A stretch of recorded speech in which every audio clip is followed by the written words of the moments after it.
السلام علیکم ورحمت الله تعالی وبرکاته. حمیده و مسلم وبعد.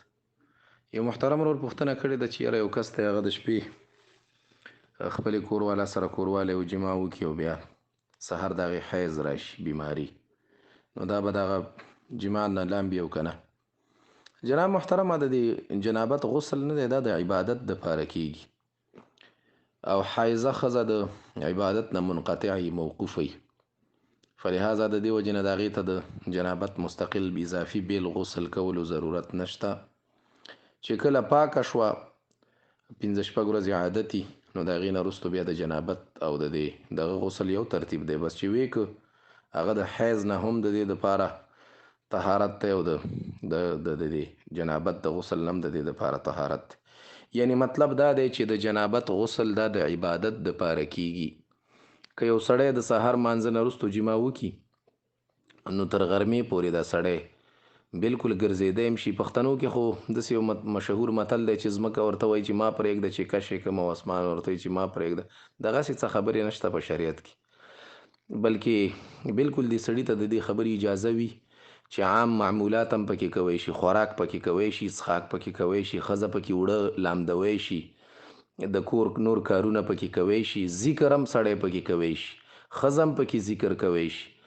د قرنګي چا سره ملاوېدی هم شي. یو ځل د صحیح مسلم کې حدیث دی، ابو هریره رضی الله عنه فرمایي یو ځل یې داسې د 8-9 بجو ټیم و، وایي ما جما کړې وه او په دې نیت راووتم چې زه چېرته به غسل وکړم.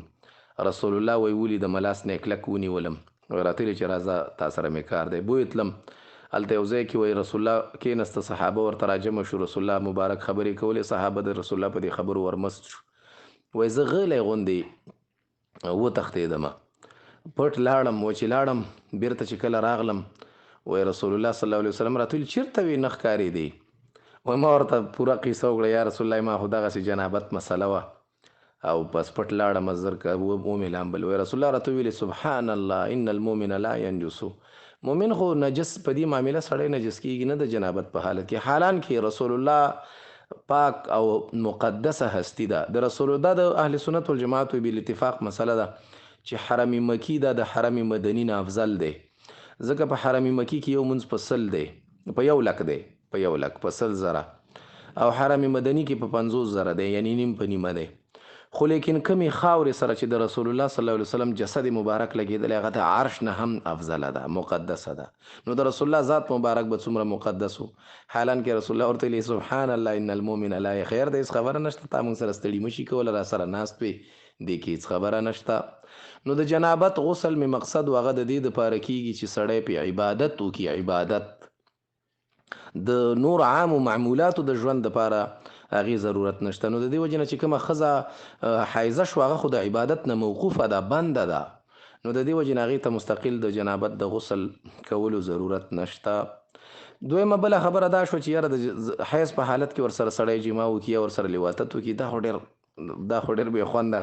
کله داسې مسله زه واورم ډېر حیران شم، ځکه چې دا به څرنګې چلي، هغه حالت کې به څنګه سړی خپلې ښځې ته نږدې کېږي، خو بوی هم کوي، څنګه چل به وي.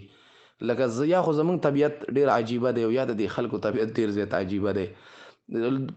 د حیض په حالت کې جما نه خو قرآن شریف منع فرمایلی په نص د قرآن، ویسألونک عن المحیض قل هو اذن فاعتزلوا النساء فی المحیض. اذن معنا قذرن، داسې دی لکه ډکې میتیازې. نو ډکو میتیازو کې خو سړی دا څنګه چل به کېږي، پته نه لګېږي، چې موږ ته ډېره عجیبه محسوسېږي که نه. نو بهرحال دا ګناه ده، ګناه کبیره ده.